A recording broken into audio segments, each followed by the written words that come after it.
Hello and welcome everybody to the second webinar of the Restore Horizon 2020 project Restore. I'm glad that you joined today to learn more about the virtual tool and modeling of use cases. In the first webinar, you've got to know the Restore technology, which combines a thermochemical energy storage with a reversible organic Rankine cycle as potential solution for higher shares of renewable energy sources in district heating systems. Today you will learn more about potential integrations of Restore technologies into real plants, which is studied within the project based on virtual use cases. My name is Thilo Weiser from the Steinbeis Research Institute, Solites. At Solites, our main role in Restore is to coordinate dissemination and communication. So I'm glad to moderate and organize this webinar today. At Solites, it's in the field of our activities to perform system simulations of thermal energy systems with sustainable energy sources. So I'm very interested to learn today how the Restore virtual tool developed in the simulation platform ipsigo allows to study the Restore integration in heating and cooling systems based on 6 virtual use cases. Furthermore, 2 of the use cases will be explained and presented in more details, so we can be excited to hear about that. Before we start with the first presentation, I want to inform you that we have a Q&A section in the end of this webinar. Then you can post all your questions during the presentations immediately using the Q&A section, and all the questions will be answered after the last presentation. I also want to remind you that this webinar is being recorded and all of the cameras and microphones have been deactivated. Our first presentation today is an introduction to the Restore virtual tool. It's presented by Markus Perz, who studied computer science at the Graz University of Technology and finished his master in 2023. Since then, he works at SimTech, where he leads the software development and the product innovation for the ipsigo platform. I'm looking forward to your presentation, Markus. I hand over to you. The stage is yours for screen sharing. Thank you, Thilo. Just a second. Hope you can see the screen now.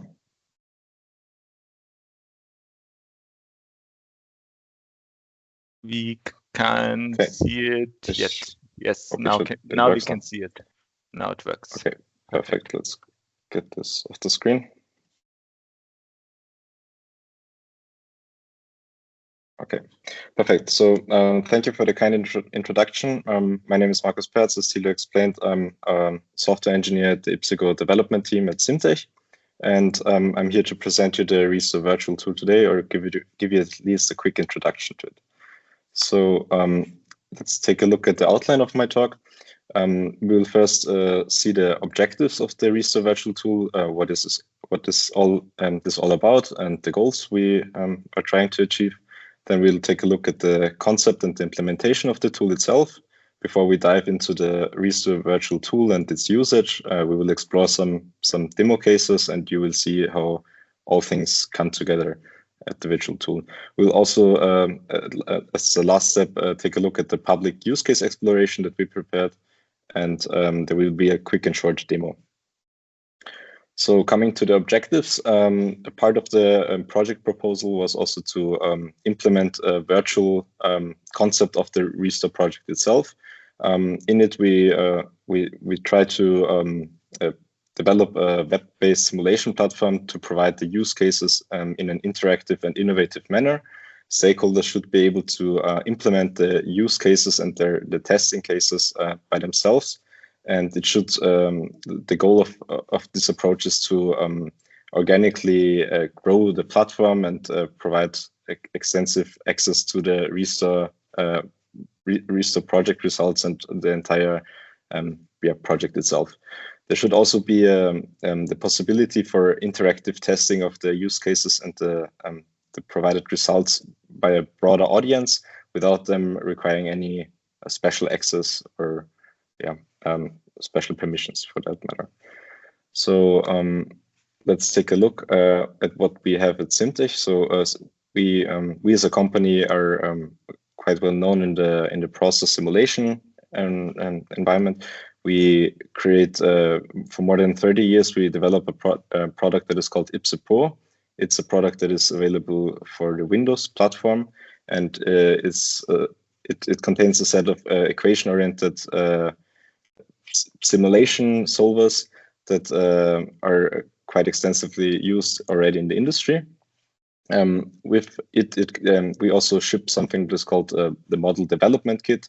It is basically a separate set of program that allows the user to create its own component models.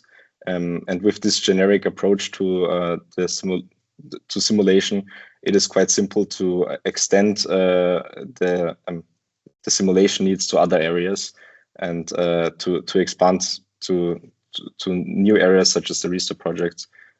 It makes it quite easy for us. So naturally, coming with this background, we use the ipse-Pro MDK, which also Stefan will talk about later in more detail in the last talk for today.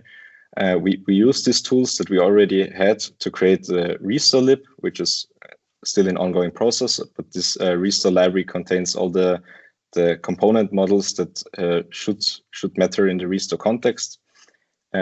With the Restore library itself, and on top of a separate tool that is currently under development, users can then go on the web platform itself, create projects with all the Restore components that we predefined in the previous steps, and create so-called use case projects that then can be further explored by the broader audience that may or may not have so much context or previous context with the Restore project itself.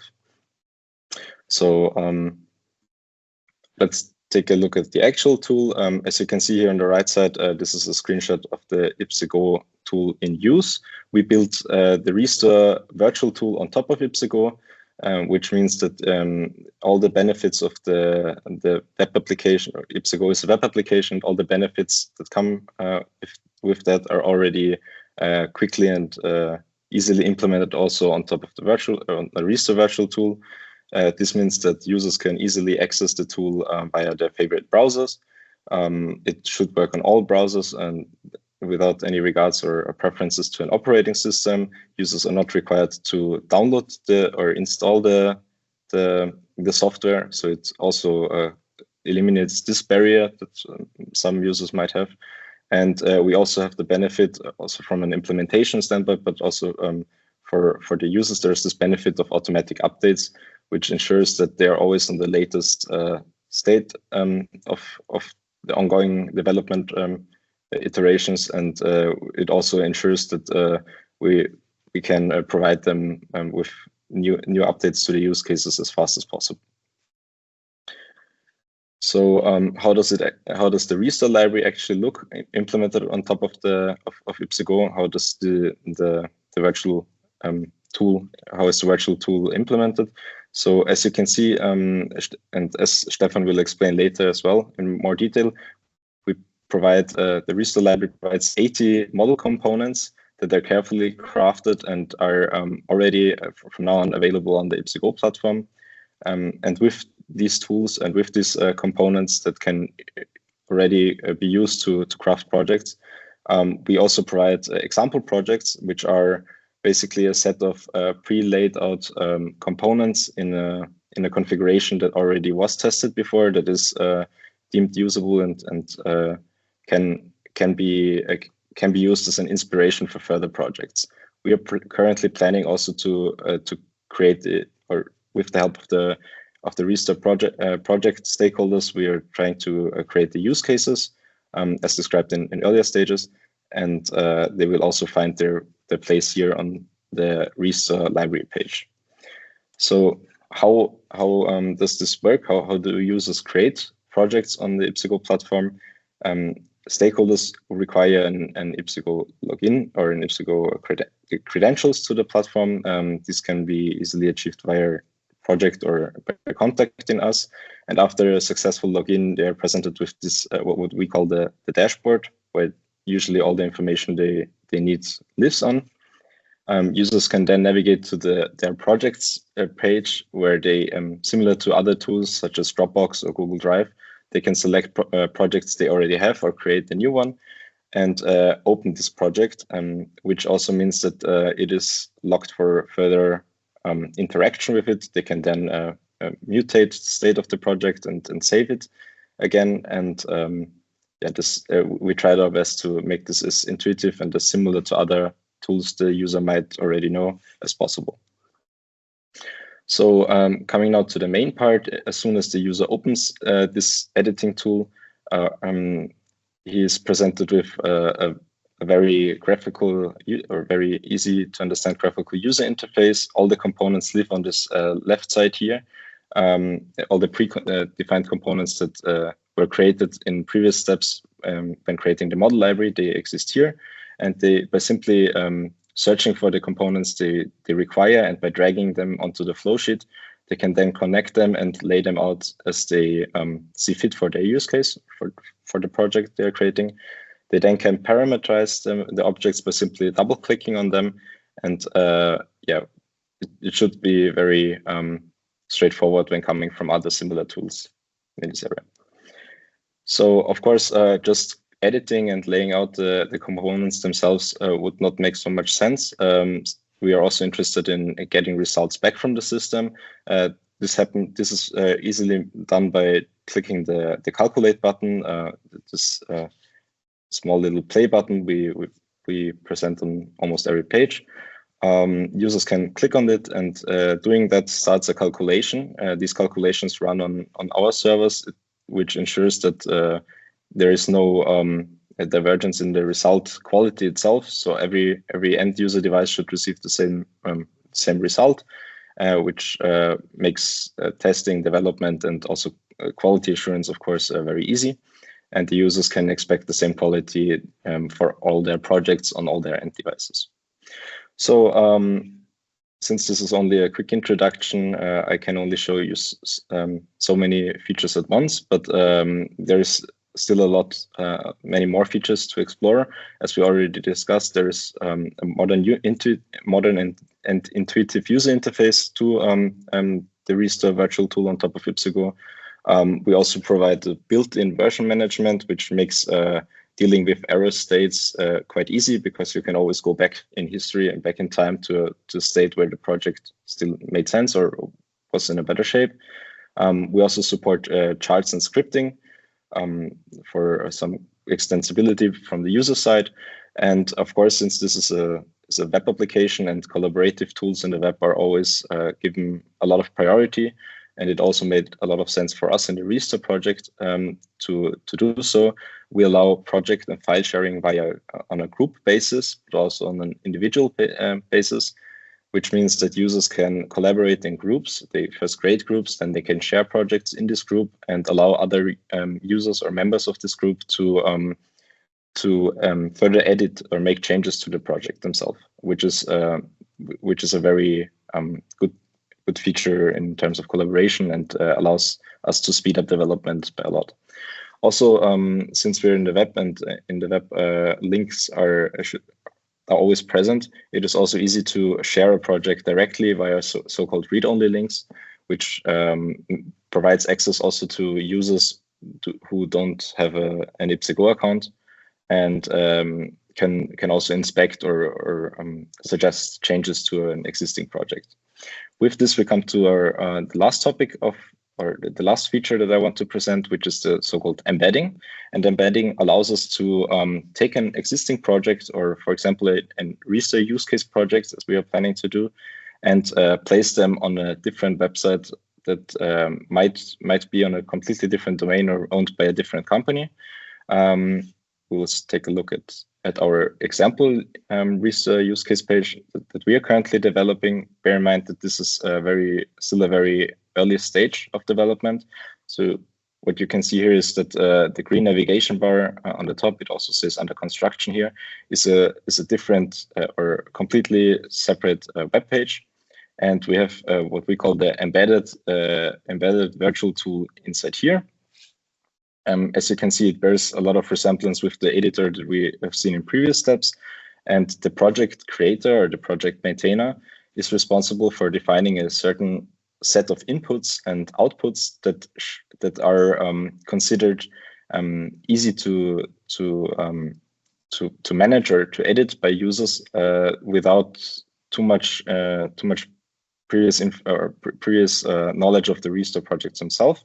So we try to make this quite user friendly, and users are then given quick access to a limited set of let's say limited set of parameters which were previously tested. As you can see, this page is divided into the visual aspect. You can see the process, the flow sheet still laid out on the left side here, but the users are not able to make changes to the layout or to delete or add new components themselves. This is very rigid, and this was considered a valid use case. But the users can play around with or change the values here on the input side. Same goes with the outputs. The outputs were the outputs that were considered useful or presentation worthy by the project maintainer. They're also presented down below, and we think that this makes quite a lot of sense for newcomers to the project. So roughly speaking, we have as a short summation again from this side, we have the use case title, we have the visual representation of the process, and the user inputs and the pre-selected use case results. Yes, and to finish my talk here, I want to give you a quick introduction to this tool. I think it should be presented here as well. Okay, so this is how it looks currently. I hope you can see my screen. Again, it should be very familiar with the slides on the PowerPoint. And if the user wants to change set of inputs here and maybe down below here as well, he can do so. We also provide some minimum and maximum states, but this might change in future. And if the user now presses calculate, again, it didn't need any login credentials or password or access. This is a publicly available site brought to the broader audience. They are greeted with all the results, and they can inspect results also on a per component level here. So I hope we think at SimTech that this tool will be a quick and an easy introduction to all the use cases that we are trying to explore with Restore. And we think that the Restore virtual tool will be quite successful in doing so. So now coming back to the presentation itself, I think this was already my last slide. Thank you for listening. And as Thilo said before, we will have a question and answer section later after the last talk. Please keep your questions, and yeah, we'll see them later. Thank you.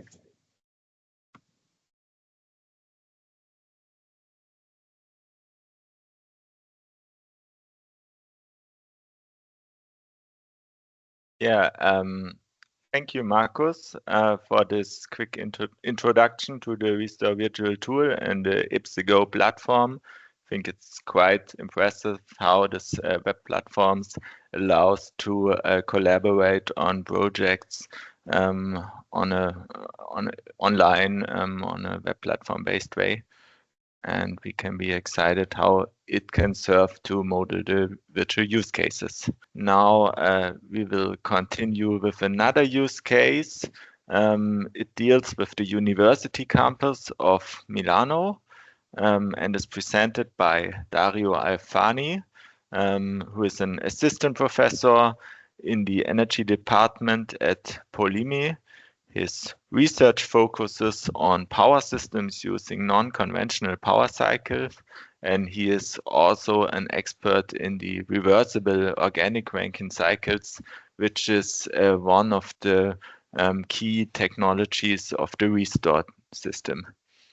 Yeah, so thank you to present today, Dario. And thank you for the I hand kind over to you. introduction, Tilo. Yeah, you can start screen sharing now. Let Yes. me know if you can see my screen. Can you see it? Now we can see it. Okay. So, good morning, everybody. Today I'm going to talk about use case number 6 of the Restore project. So, the campus Leonardo of Politecnico di Milano. Okay. This is just brief indexes for my presentation. So we are going to start talking a little about the campus itself, then a little brief explanation about what are the installed units today and about the monitoring system of the campus. Then I'm going to show you some samples of the thermal and electric analysis that we are carrying out about the year 2023, so the last year that we have all the data from the year available, some insights about the Restore integration options, and some more information about the ongoing activities and some conclusion about, let's say, the work done until today.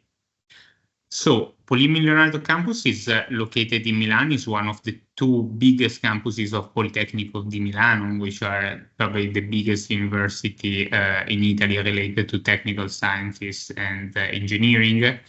And is, as I was saying, one of the 2 big campuses is located in this east side of Milan, and is composed by several buildings.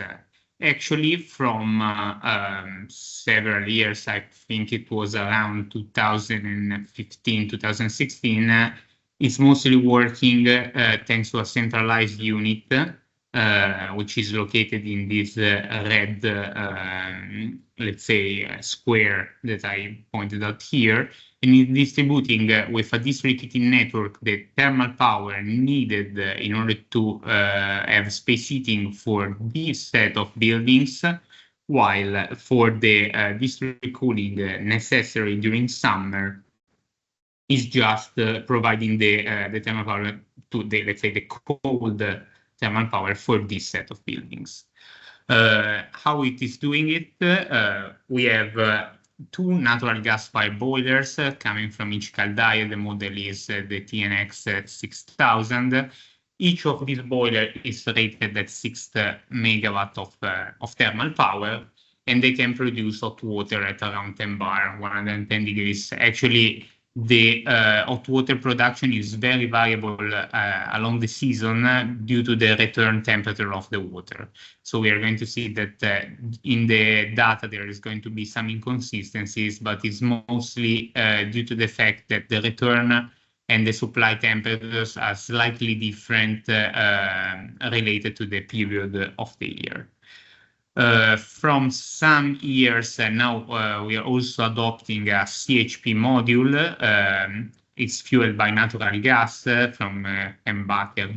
I'm not really an expert on how to pronounce it, but it's a 2 megawatt motor that is also something like it's also capable of providing around 1.8 megawatt of thermal power. Actually, also this thermal power is the thermal power available in nominal conditions, considering the datasheet supply and return temperature. The district heating of Politecnico di Milano is a little different from this datasheet information. So what we can actually let's say, take from this system is around 2 megawatt also of thermal power, because we are actually able to cool down a little more the flue gases thanks to the lower return temperature of the water. One important data that I evidence here is the fact that the minimum load is 50%. And due to the fact that you need some time in order to switch on, switch off the plant, it has to be ready for the next year production. From time to time, it is necessary to keep it at minimum load, even if the electrical or the thermal load are not actually exceeding the production of this module. Finally, in order to provide the cooling load, we got a lithium bromide water absorption chiller. So it's not a conventional chiller in the meaning that it doesn't need a huge amount of electricity in order to provide the cooling power. And this kind of unit is really well suited in order to work with a CHP module, because obviously you can actually exploit all the thermal power from the CHP module and use it in order to drive this kind of absorption chiller. The cooling power that is able to provide is around 1.5 megawatt with a thermal input which is exactly the one which can be provided in nominal condition from our combined power module. All the data from Politecnico di Milano Leonardo campus are collected and stored on an online platform. Actually, at the moment, the online platform is not freely available to everybody, but only on request. And from the data available on the platform, it's possible to download mass flow rates of the water, temperature of the supply and return of the water, the electrical power coming directly from the machines, the thermal power. Actually, the thermal power is computed as energy balance with the mass flow rate of the water, the temperature, and a specific heat which is assumed. While the electrical powers is a kind of data that you can really rely on, the thermal powers data suffers from the inertia of the system. So what we are going to see is that there is a slight delay in this thermal power information due to the fact that you have to really warm up the whole system before going in steady state conditions. And once you reach this steady state condition, the system is actually turning off due to the fact that you're switching from day to night.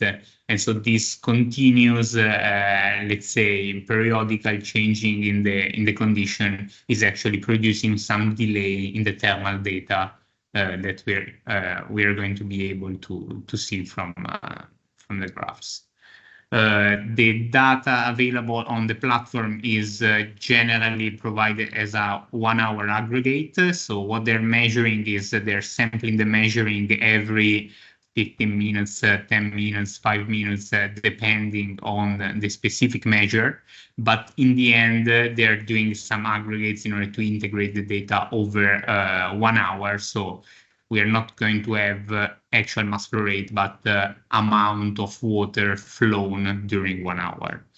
Anyhow, this discretization is sufficient for us in order to understand all the patterns coming from day to night, work day to vacation. For example, here is quite clear what is the path from Monday to Friday. We got a peak in the thermal demand during the morning when the system is switching on. Then this is decreasing because obviously you got the inertia of the whole space heating system. And then during the night, you're just running at the minimum load in order to keep a minimum temperature inside the buildings. This is actually not happening during Saturday and Sunday because Politecnico di Milano is generally closed, even if some space for studying for the students is still available. So a minimum of, let's say, operation is still present even during these days. These were the first day of the year, so obviously here the pattern is not really clear because here was first of the year and so on. But you can see that we got a quite regular pattern and quite regular information of this. We started doing an analysis of 2023 year because it was the latest year that we got a completely here available. 2024 is going to be analyzed as we approach the end of the year. But it's interesting to see that 2023 year was also a good one for us to analyze because it has more stable and conventional natural gas prices, which are strongly affecting both the natural gas boilers and the CHP operation, while also the pattern related to the electrical load and the thermal load, which are represented here with the black line, black solid line, are really more, let's say, reliable as they represent a life as usual situation after the COVID-19 pandemic. If you get the same kind of data for 2020, 2021, we're going to see really weird profiles because of the shutting down of several buildings due to the pandemic and due to the restriction due to the lockdown. So for us, let's say 2023 was definitely a good year in order to start analyzing the data. You can still see that it's quite clear that the thermal production is most significant during the winter, while here it's definitely something smaller during summer. All this thermal production is needed just for cooling purposes for the lithium bromide absorption chiller, while these 2 weeks here of August is the Politecnico closure, so it's vacation for us, and this is the reason why you're going to see that the CHP module completely shut down and the thermal production completely shut down. Just talking about the electrical production of the year, we are consuming around 2.2 gigawatt of electrical power, and the majority of it is coming from the combined and power unit. So 1.8 gigawatt is actually provided from the combined and power unit. This is not completely balanced from the energy from the grid because we needed to maintain the CHP unit at least at 50% of the load due to technical reason, as I was explaining before. So in some moments of the year, especially during winter time, we are running the CHP unit at minimum load. This line here it actually represents the minimum load for 1 week of the unit, and so we needed to sell some electricity to the grid in order to balance the operation. On the other hand, during summer, due to the cooling needed from the other buildings, we got a lithium bromide absorption chiller, but just for a small part of the campus.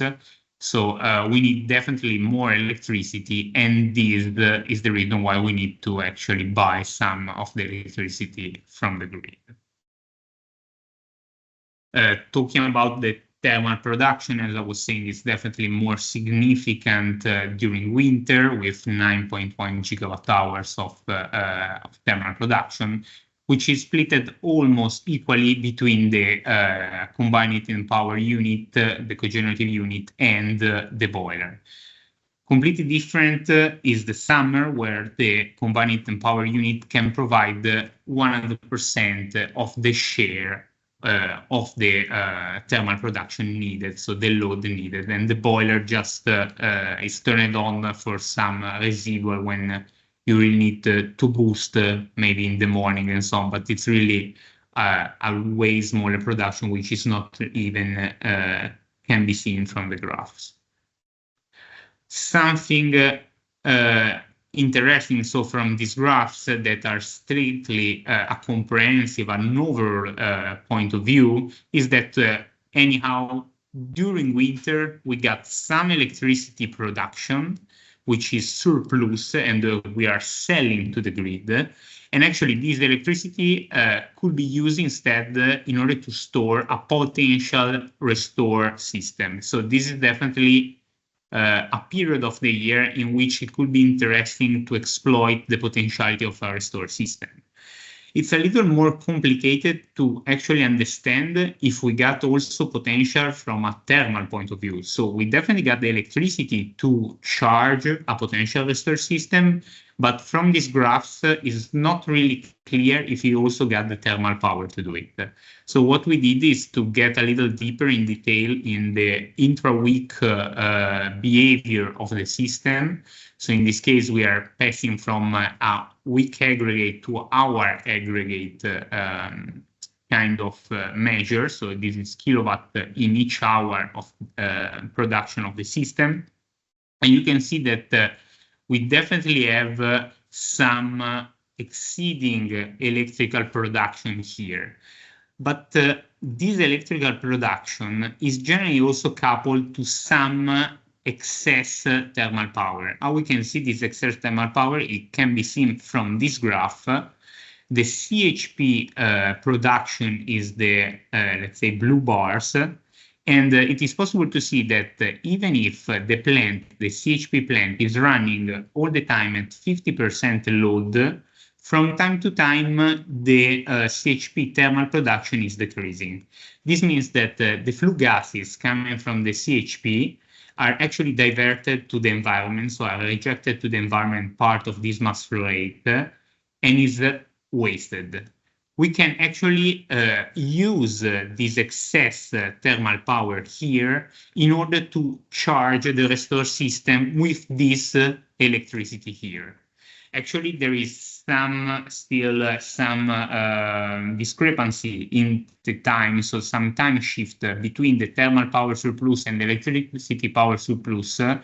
So one possible solution could be to install this restore system, but also using a buffer system for the thermal power, which could be anyhow generally useful, as in this case we got flue gases, while it's not the best option to use directly the flue gases in the thermochemical reactor system. Continuing with the analysis, we wanted also to understand if during summer there was the possibility to charge and exploit the restore system. During summer, the operation of the CHP unit is very different. Actually, it's working in electrical following, so it's following the electrical load and increasing the load during the day, decreasing the load during the night. Trying to actually match the production curves. Still, from this graph, it's not really clear if there is the potentiality to exploit a restore system, but what can be seen, at least from this preliminary graph, is that even if in these cases we got a higher electricity production coming from the CHP unit, the overall production of thermal power is definitely lower than in the winter case. So definitely here, what is happening is that we are wasting some thermal power. We are diverting some of the flue gases from the CHP to the environment. And so there must be some thermal energy in excess that we can exploit. This can be seen really better from this graph. You can see on the left the load following of the electrical profile from the CHP plant, so increasing during the day in order to try to follow the electrical load. Still, it's not enough and we need to buy some electricity from the grid.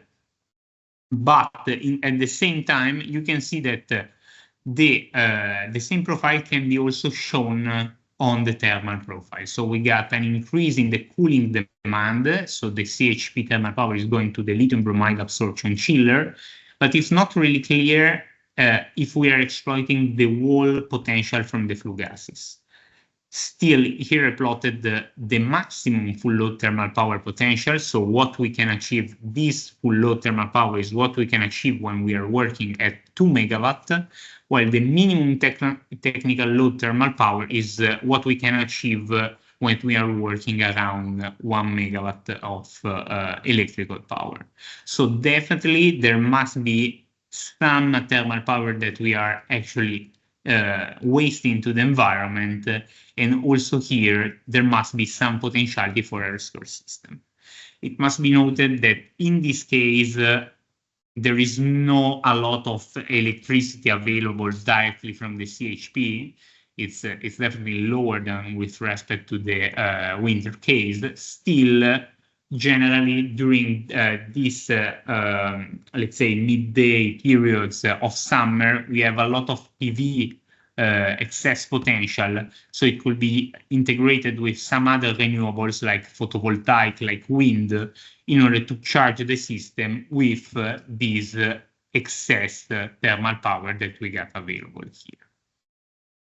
What are really in brief, the restore integration option that we got? The first option that we are studying right now is to charge the restore when the excess electricity or excess thermal power is present in the system, just to reduce the boiler of the combined heat and power consumption. So in this case, we are not going to modify the schedule of the boilers and the CHP significantly, but we are just using the restore in support of them in order to integrate the system, but just as a minor player. The second option is to use the restore as an alternative player, so introduce in the energy management strategy of Polimi campus also the restore system and try to explore the synergy between all the components. So obviously, you need an increase in the size of this kind of system, but it's also going to increase the energy share of the system. Finally, a last kind of analysis that can we make, but probably this is going to lead to not really cost-effective solution, is try to use the restore system as the only asset of Politecnico campus. So, using the restore coupled with other thermal and electrical renewable energy sources, get rid of the natural gas boilers, get rid of the natural gas combined heat and power, and use it as a main unit. Obviously, this is going to need a huge oversize of the system and probably is not going to be economical. So in our opinion, the restore support and the restore as alternative are going to be the best options. Finally, a couple of words related to the ongoing activities and some conclusions from my presentation. Definitely, we need to clean and analyze a little better in detail the data set, because as we have seen, passing from weekly averages, so weekly aggregated data to hourly aggregated data, is definitely changing a lot the picture and changing a lot our understanding of the functioning of this system. We are building numerical models in order to simulate each component in a numerical tool, trying to replicate this annual data, imposing the electrical and thermal load coming from the conditions. For the moment, this is providing quite fair results, but we need to integrate also other variables like the ambient temperature, like the presence of other renewable energy sources inside this system in order to have more meaningful results. Actually, at the moment, a master thesis is working on this topic, so we expect to have some other conclusions really soon in the next few weeks. Finally, as a final remark from my presentation, there is definitely a significant potential from this kind of system in Polimi campus, especially as Polimi campus is planning to integrate more and more renewable energy sources in the current electricity and thermal network. Still, the size of the system and so the integration pathway of the restore plant is not really clear in terms of size, in terms of energy share. This probably is going to strongly depend on natural gas price and renewable energy share inside the Polimi campus network. But still, what we are planning to do is to have different scenarios and understand from the different scenarios what is the best integration option. So thank you for attending this presentation and the webinar, and I will be available for further question and answer again after the last presentation of the webinar.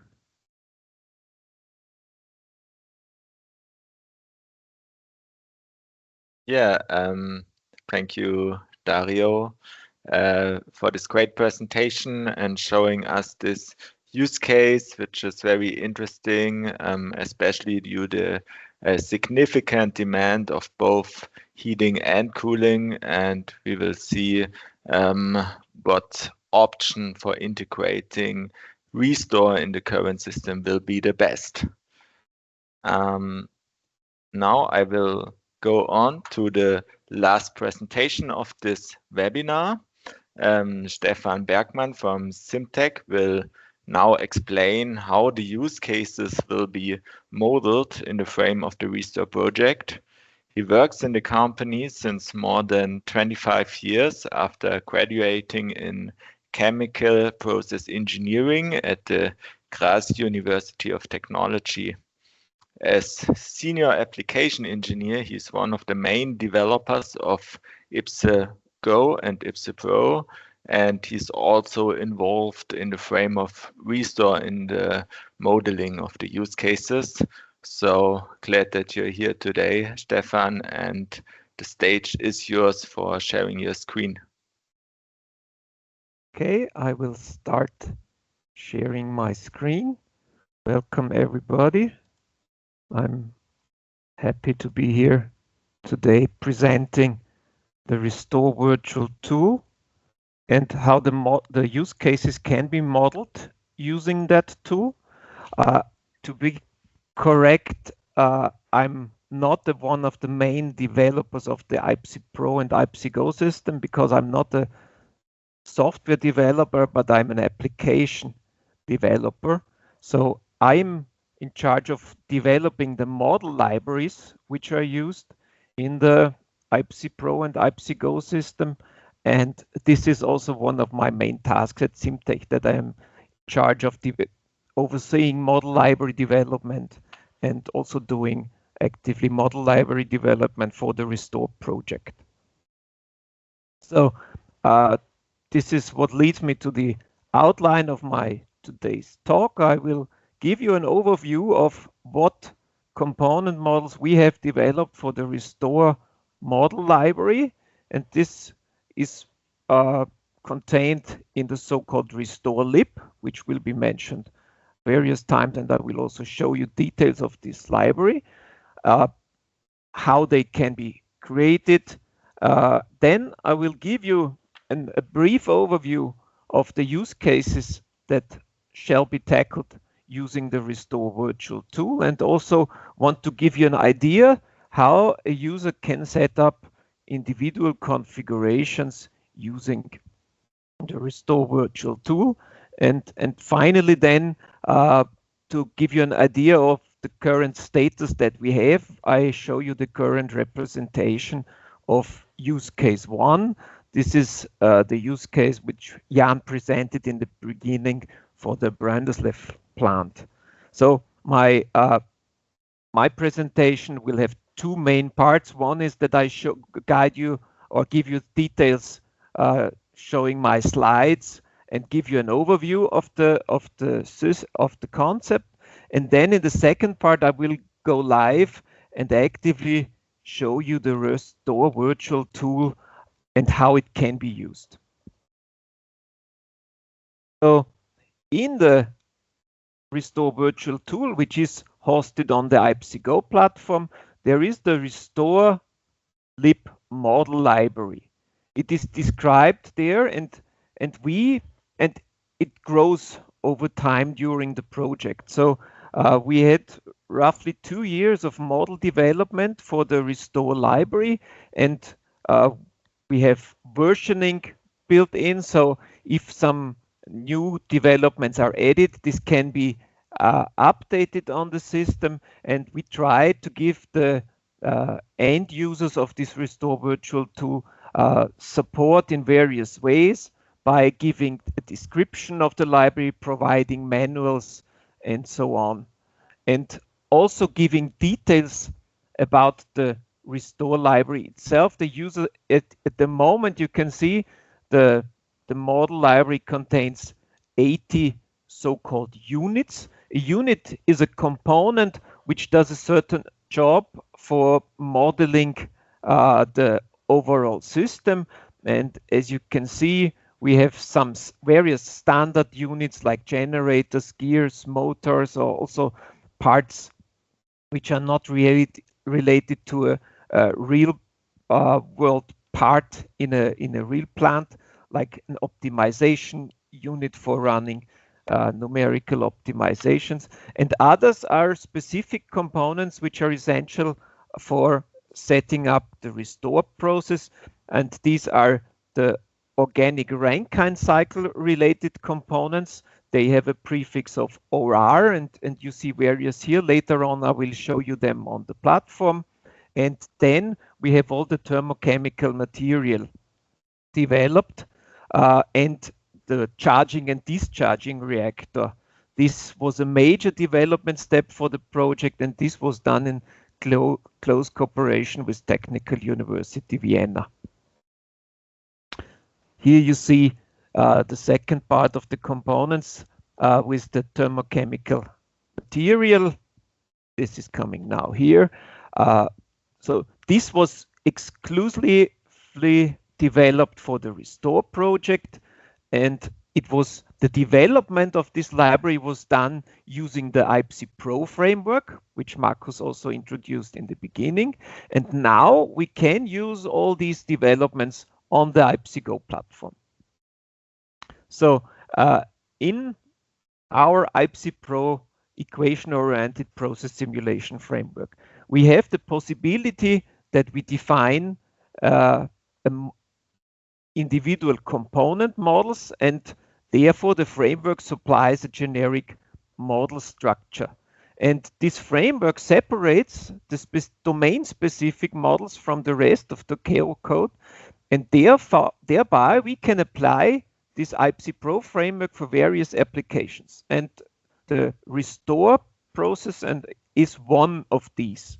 So we separate also the graphical user interface from the calculation kernel, and thereby during development we can work with the desktop application IPSI Pro for creating model libraries and using projects.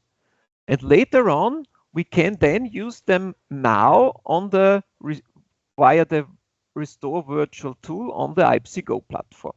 So on the left, what you see, this is this model development part, which is done with a module which is called Model Development Kit, MDK.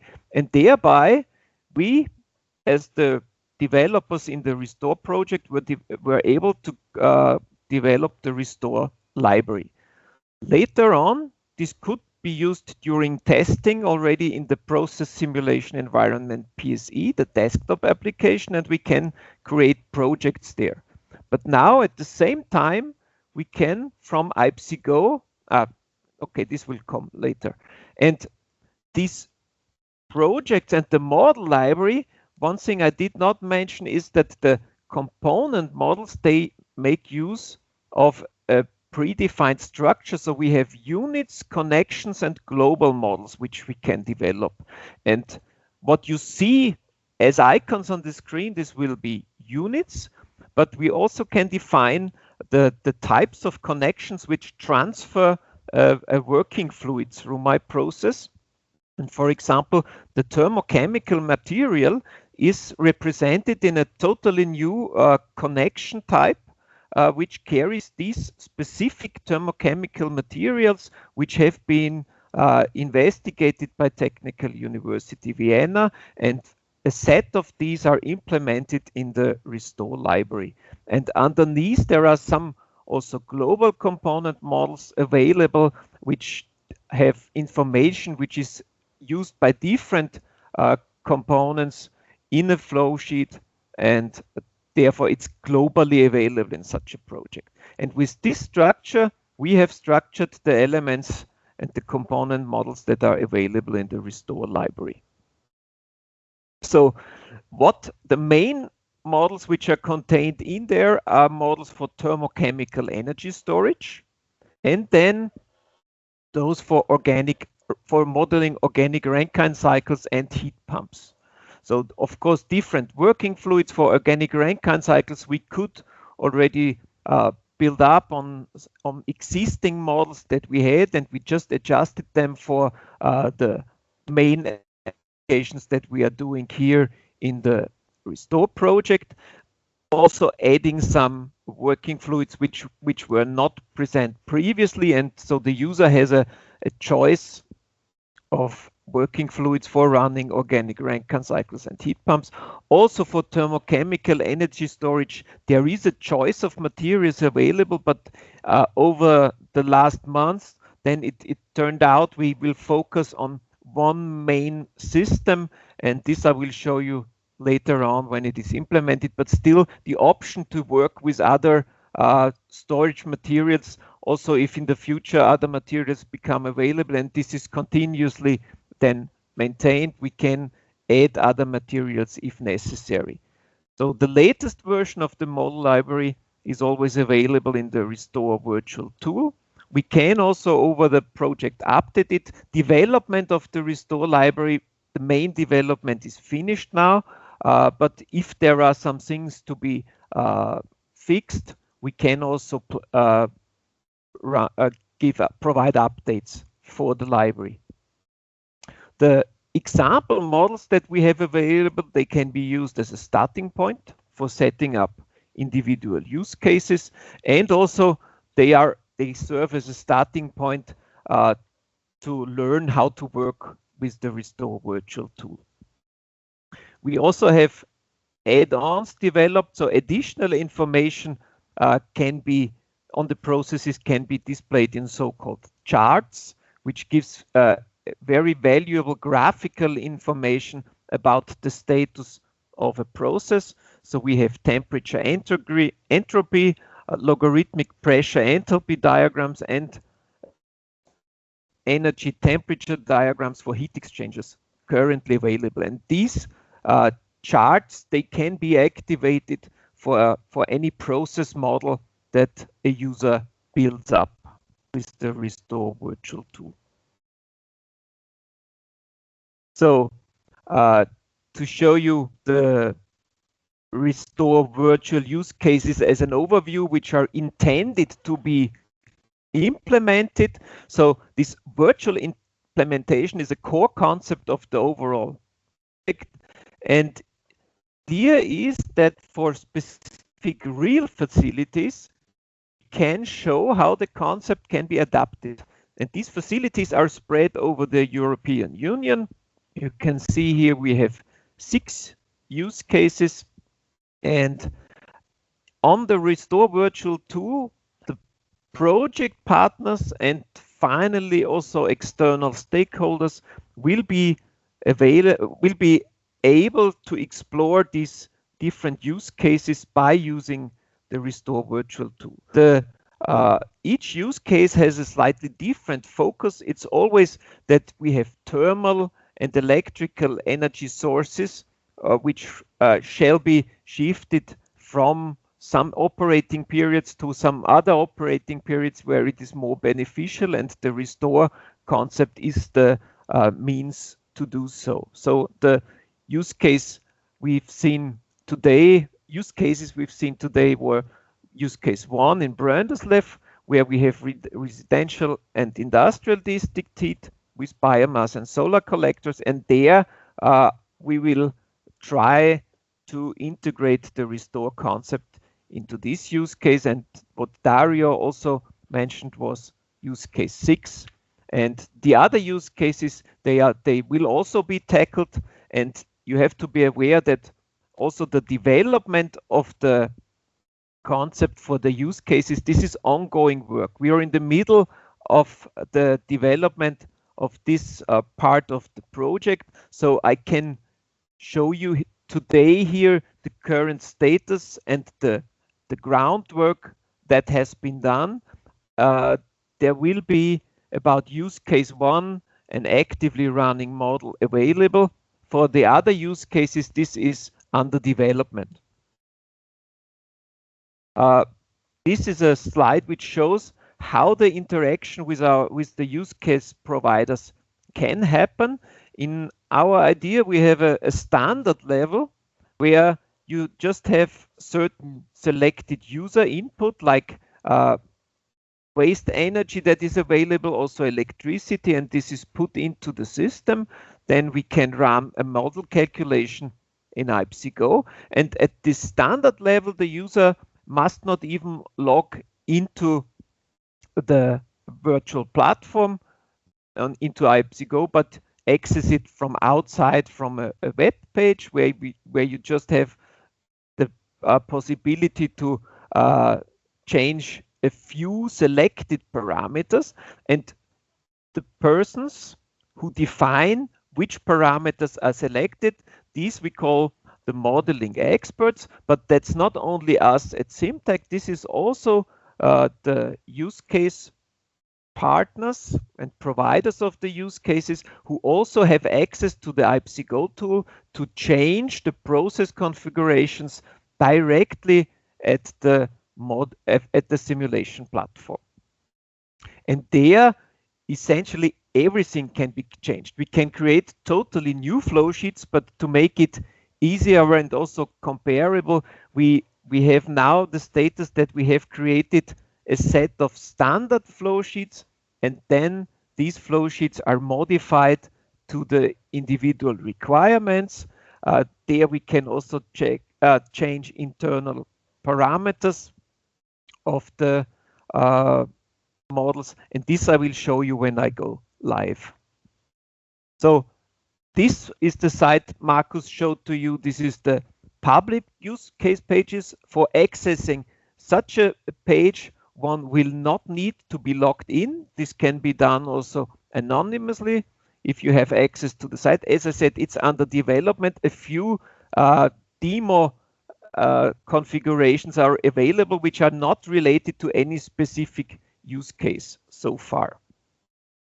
This here, what you see on this slide, is the process configuration that we use on the IPSYGO platform, and from this automatically then the information for displaying this public web page is created. On top, at the top, you see a few spreadsheet charts. These are so-called data frames, and in these data frames we collect the information which then can be set from outside. But this is all configuration work done directly on the IPSYGO platform. Here you see a process model which contains both a model for charging and for discharging.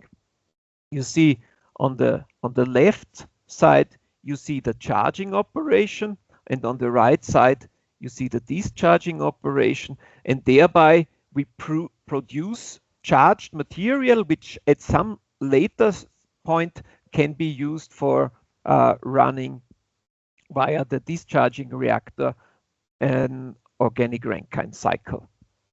At the moment, we can calculate individual operating points, and in the future, there will be some way of then connecting these operating points that we also can run calculations giving certain periods of operating to have results for these ones. So you have to be aware what you see today, this is work in progress. This would be the similar or this would be the analogous process configuration for the ORC and heat pump operation. So in the IPSYGO platform on the Restore Virtual tool, we have created so-called a reference design, which is the overall restore process consisting of these two main parts, thermochemical energy storage and reversible ORC. Here you see we have four parts. We have a charging reactor and the according discharging reactor. We have a ORC process and we have a heat pump, and these can be connected together, and for some instances it can also be that we change the process configuration.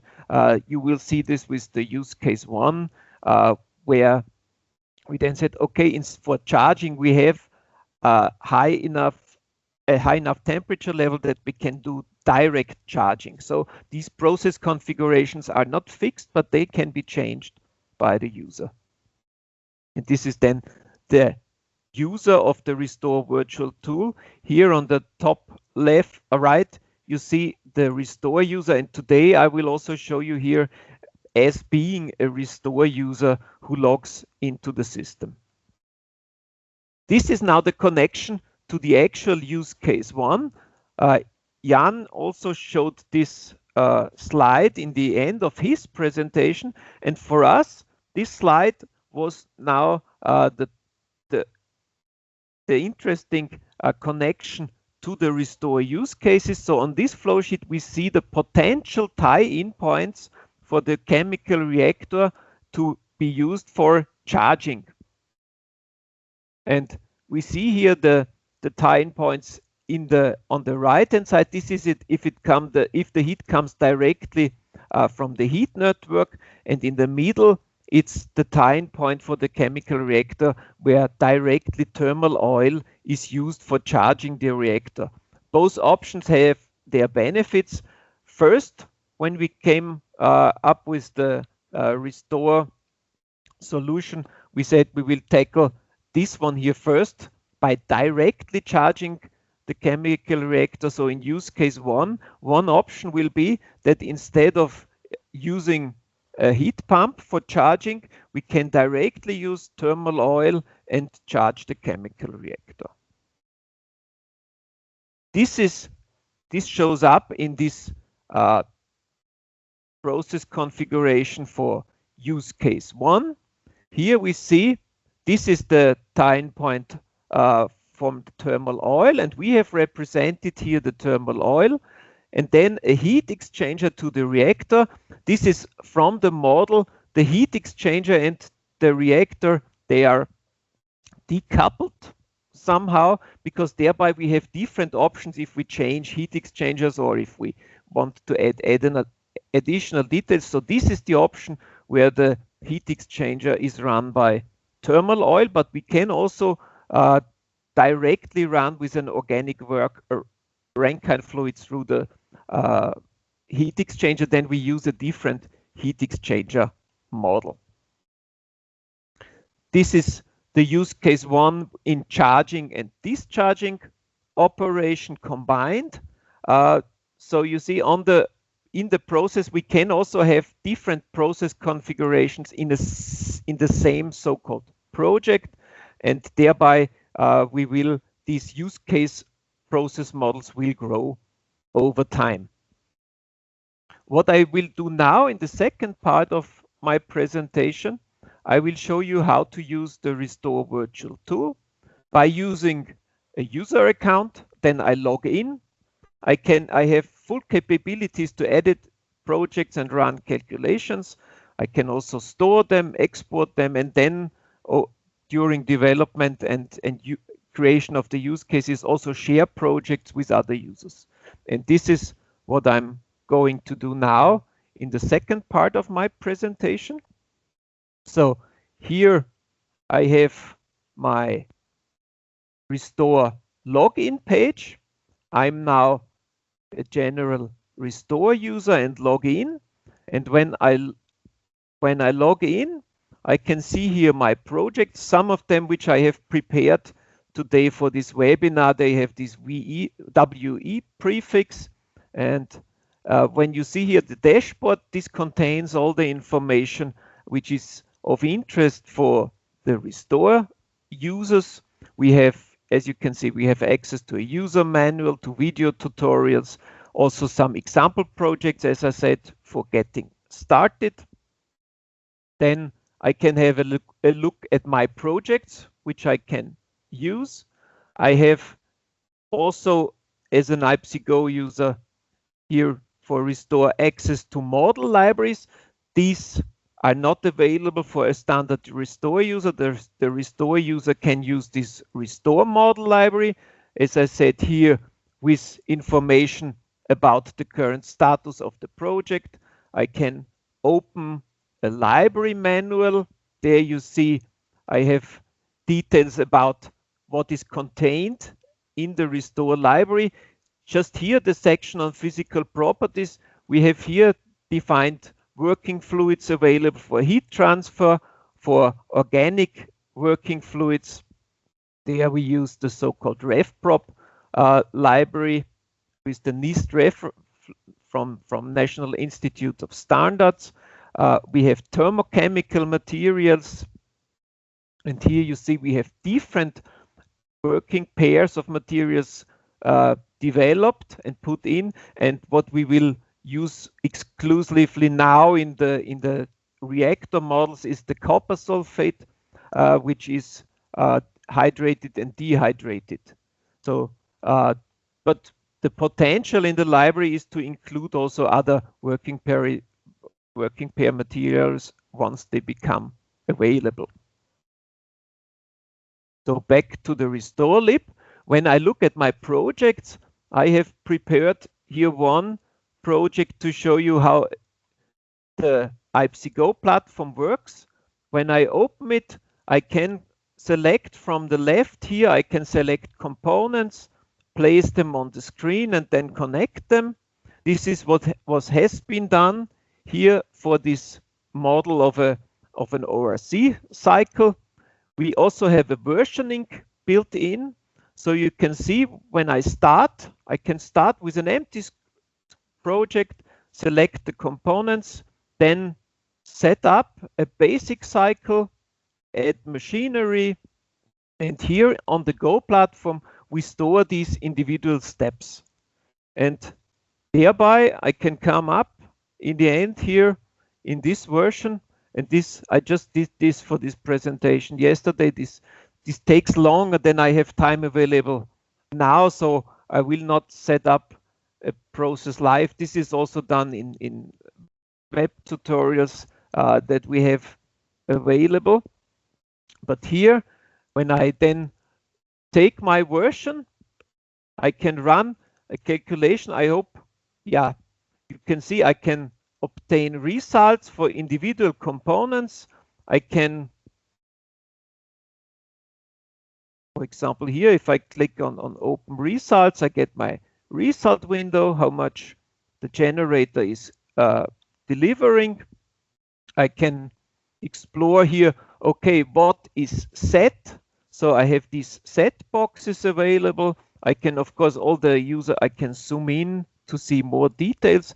And then what I also have created to show you for this process, then we can create such charts, temperature, entropy charts, these conventional in thermodynamics, a pressure enthalpy diagram with a logarithmic pressure, logarithmic scale for the pressure. There it's quite a good graphical tool to see the operating conditions of my process. Also for heat exchangers, I can view the profiles. As you can see here, this is the condenser. So all these tools are available. I have to say, I will take a few more minutes because I have other projects I also wanted to show to you. Maybe I skip some of them. So this is just the starting point for the restore process. So this is the overall concept that contains the details for charging and discharging, and from this concept then one can start to develop individual use cases.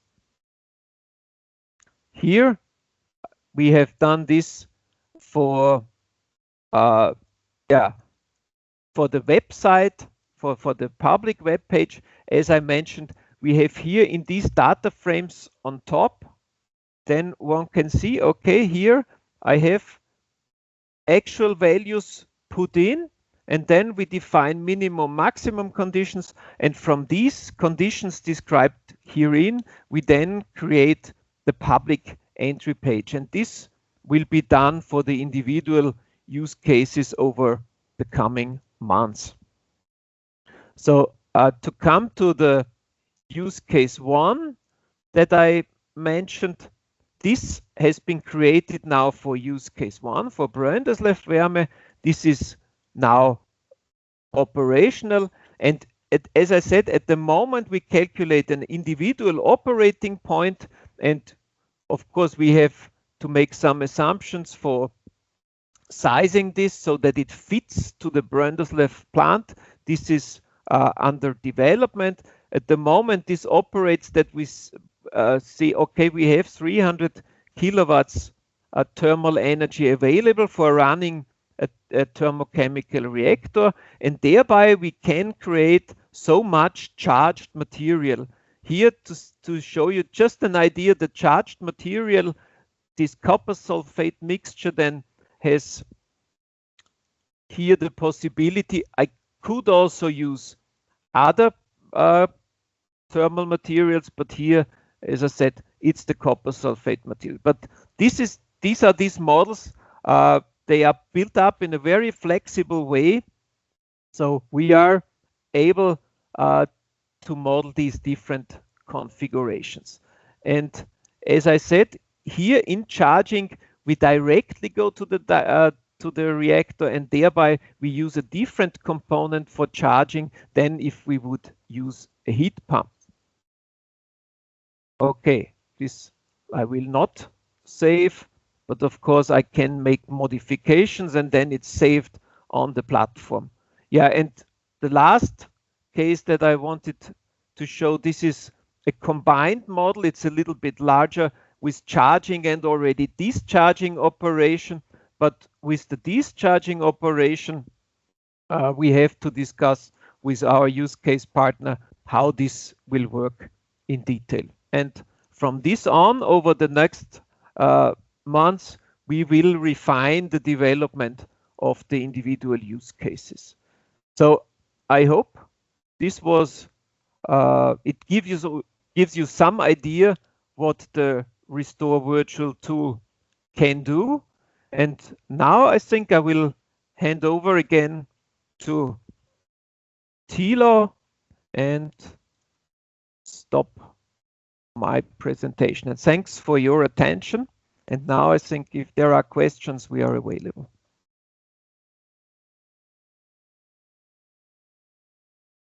Yeah, thank you, Stefan.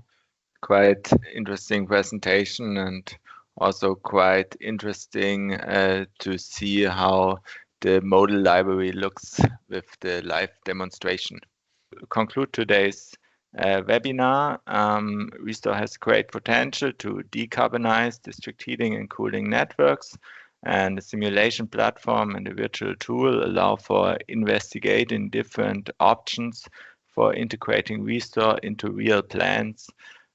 Two of the use cases have been presented in more detail, and in the next 12 months, detailed simulations will be performed for the different use cases, and the simulation results will be disseminated to our channels. Yeah, further webinars will follow on the Restore demonstrators and on business models and applications, among other. So keep informed about the latest developments and upcoming events by following our website and the LinkedIn page.